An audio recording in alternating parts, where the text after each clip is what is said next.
Salam saudara terkasih dalam Yesus, salam jumpa pada renungan harian Embun Pagi, dan salam awal pekan untuk kita semua.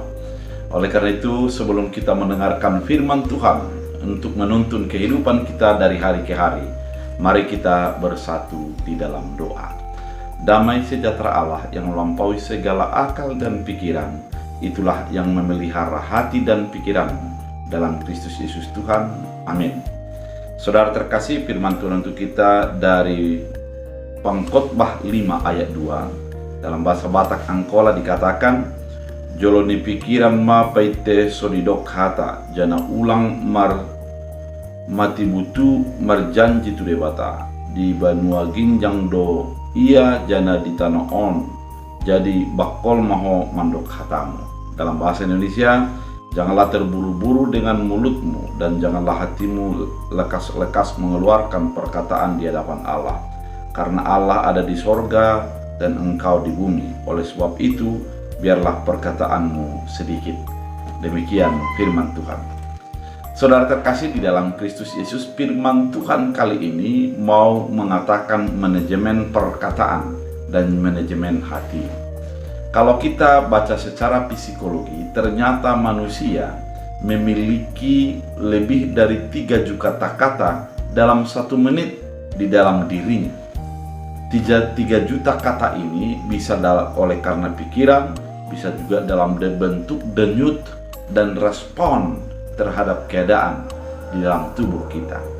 Namun, dalam perkataan kita hanya mampu dan bisa dimengerti orang sebatas 150 kata dalam 1 menit. Oleh karena itu, saudara terkasih, coba kita bayangkan bagaimana itu bisa terjadi untuk menahan kata-kata.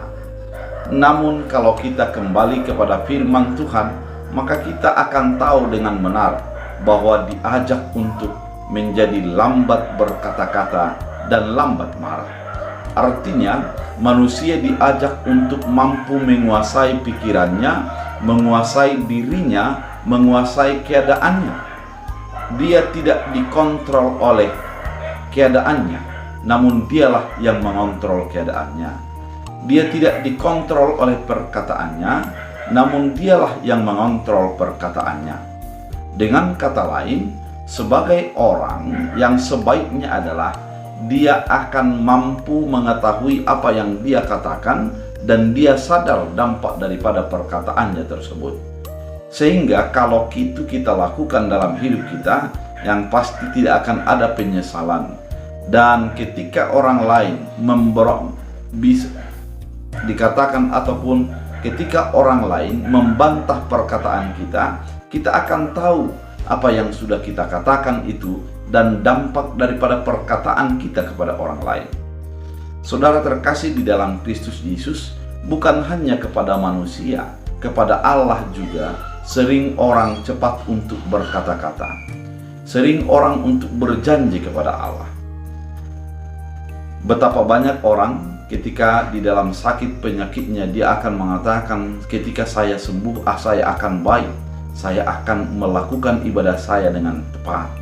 Namun kenyataan itu sulit untuk direalisasikan karena perkataannya tidak bisa dipertanggungjawabkannya.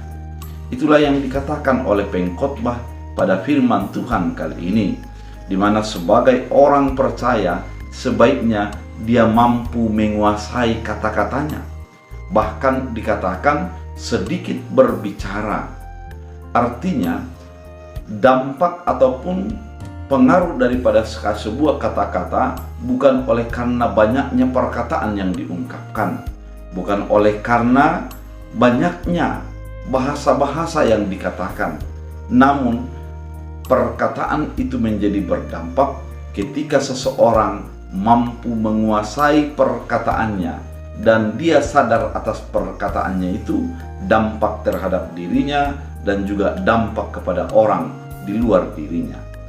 Saudara terkasih di dalam Kristus Yesus, firman Tuhan kali ini mau mengajak kita untuk menjadi orang yang berhikmat, menjadi orang yang penuh dengan sebuah penguasaan diri terhadap kata-katanya. Kita tidak menjadi orang yang sembarang untuk berkata sesuatu. namun menjadi orang yang menguasai perkataannya dan mengatakan sesuatu itu untuk menjadi kebaikan bagi orang lain. Saudara terkasih di dalam Kristus Yesus, mari kita cek diri kita. Ketika kita di dalam emosi, bagaimana kita menguasai kata-kata kita?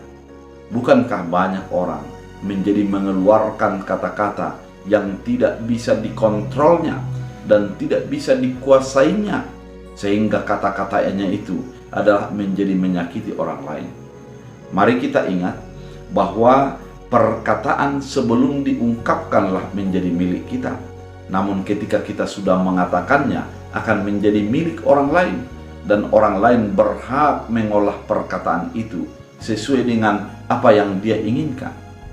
Oleh karena itu, firman ini mau mengajak kita untuk menjadi orang yang berhikmat, untuk menjadi orang yang tenang, yang bisa menguasai apa yang dia katakan dalam hidupnya. Saudara terkasih di dalam Kristus Yesus, orang yang bisa menguasai kata-katanya, dia akan bisa menguasai dirinya di dalam keadaan yang dia hadapi.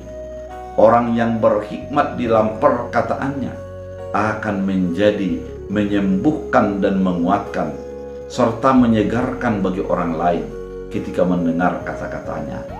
Oleh karena itu, firman ini mau mengajak kita untuk menjadi orang yang mengeluarkan kata-kata dengan sebuah kehati-hatian, dengan sebuah ketenangan, dengan sebuah harga yang begitu mahal yang kita ungkapkan.